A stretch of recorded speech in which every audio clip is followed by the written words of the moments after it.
Hello, magandang gabi po sa ating lahat. Ngayon ay nandito na naman po tayong muli at ngayon po ay isang pampaswerte na naman po sa ating mga wallet ang ating ituturo sa inyo. Kung kayo po ay isa sa mga naniniwala sa mga pampaswerte, isa sa mga 100% naniniwala sa mga pampaswerte, may positibong isipan ay ito po ay napaka-epektibong pampaswerte sa ating mga apitaka. So ngayon po kung kayo naman ay hindi naniniwala sa mga pampaswerte, sa mga ganitong klase ng video, ay pwede nyo na pong i-skip ang ating video at maghanap na lamang kayong ng video na gustong-gusto nyo nang panoorin sapagkat ito po ay hindi para sa inyo. Ngunit kung kayo ay naniniwala sa mga pampaswerte, halika na at atin ang umpisahan. So, syempre, bago tayo gumawa ng pampaswerte, gagawin po natin ito ng Martes ng umaga o kaya naman ay Biyernes ng umaga. Tiyakin po ninyo na talagang malinaw ang inyong isipan, hindi po kayo nagmamadali at mayroon po kayong sapat na oras. At mayroon din po syempre tayong pangangailangan dito na maaari nating gamitin sa ating pampaswerte at isa na po dito ay ang ating mahiwagang dahon ng laurel. Kailangan natin ng ballpen. Kahit ano pong kulay ng ballpen ay pwede. Kailangan natin ng isang cotton balls. Kailangan natin ng cinnamon powder. At kailangan natin ng vanilla essence. So, ayan. Kapag nandiyan na po lahat ng ating mga kailangan at kapag tayo ay handa na, syempre ang unang-una po nating gagawin ay umusal muna tayo ng panalangin, magpapasalamat tayo sa Panginoon sa panibagong araw na naman ang kanyang kaloob sa atin. Pagkatapos po ninyo magpasalamat ay pwede na po nating umpisahan. At ang atin pong umpisahan ay ang kupuha ng bulpin at ang dahon ng laurel. So sa dahon ng laurel ay isulat mo ang halagang gustong-gusto mong makamit. Gustong-gusto mong magkaroon ka. So halimbawa, gustong-gusto mong makabili ng bahay, gustong-gusto mong magkaroon ng sarili mong negosyo, ay kung magkaano mga halaga ang kailangan mo doon. So for example, kailangan mo ng 500,000, ay ilalagay natin dito, 500,000. Sa 500,000. So, ilalagay mo dyan yung 500,000. 500, kita po ba guys? 500,000. Sa baba naman ay isulat mo ang currency ng inyong pera. So, sa Pilipinas, ang sign ng piso ay isulat mo sa baba ng 7 beses. So, isan. 1, 2, 3, 4, 5, 6, 6, at 7. So, ayan, 7 beses na sign of piso ang ating nilalagay sa baba kung saan natin nilalagay ang halaga ng ating kailangan. Sa likod naman ay isulat mo ang iyong kumpletong pangalan kasama ang iyong kapanganakan. So, si Marivic P. Doynan. So, ayan, isulat mo dyan. Marivic, baka naman po pangalan ko ang isulat nyo ha. Pangalan mo po ang isulat mo. So, ilagay natin dito 10, 17, 19, 78. So, ayan. Dito naman sa likod ay isulat mo ang iyong kumpletong pangalan at ang iyong kapanganakan. Ngayon, kapag naisulat na po natin iyan, ay kuhanin mo ang ating bulak.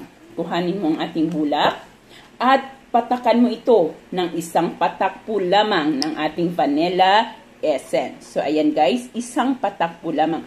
Hindi po nyo kailangang basang-basa. Ayan, isang patak lamang. At ngayon po, dahil napatakan na natin siya, ay kumuha tayo ng isang kurot ng cinnamon powder. So, ayan po ang ating cinnamon powder at atin po itong ilagay doon sa ating bulak. So, ayan guys, nailagay na natin ito sa ating bulak. Pagkatapos pong nailagay na natin ito sa ating bulak, ay kuhanin mo itong dahon ng laurel.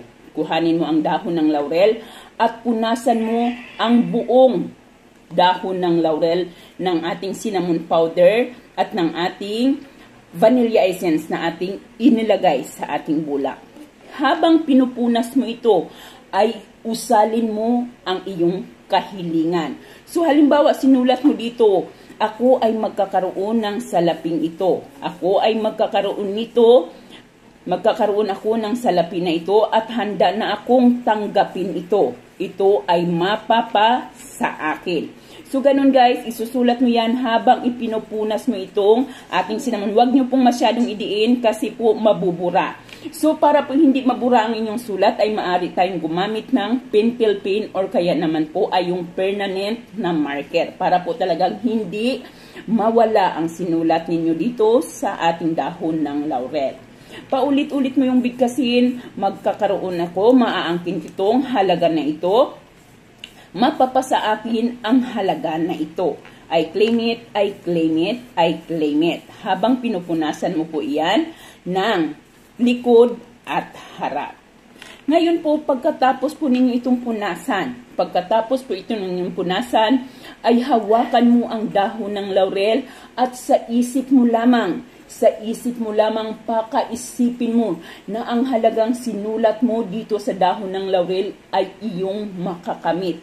Ay talagang nagkakatotoo at ito ay iyong makukuha. Talagang paganahin mo ang iyong law of attraction. Pagkatapos mo po yung mapagana, pagkatapos mong maklaim mo na nakuha mo na ang halagang ito, ay ilagay ninyo ito sa inyong mga pitaka. So, ilalagay po ninyo ito sa inyong pitaka. Doon po kung saan kayo naglalagay ng pera. So, kung saan parte kayo naglalagay ng pera sa inyong mga pitaka, ay doon ninyo ito ilalagay. Wag na wag ninyo itong tanggalin doon. Hayaan mo ito doon hanggang sa tuluyan mong makamit ang perang iyong sinulat dito sa ating dahon ng laurel. So, ayan, ilalagay natin yan. Muli guys, habang tayo ay gumagawa nito, habang tayo ay ginagawa natin ito, lagi nating samahan ng panalangin, lagi nating samahan ng dasal, lagi nating samahan ng pagsisikap, lagi nating samahan ng dedikasyon hanggang sa tuluyan nating makamit ang ating pinapangarap o ang ating hinihiling. Maging positibo, magsikap at manalangin upang tuluyan nating maabot ang tagugtog ng ating tagumpay. Ayan po lamang guys, maraming salamat po at magandang gabi sa ating lahat.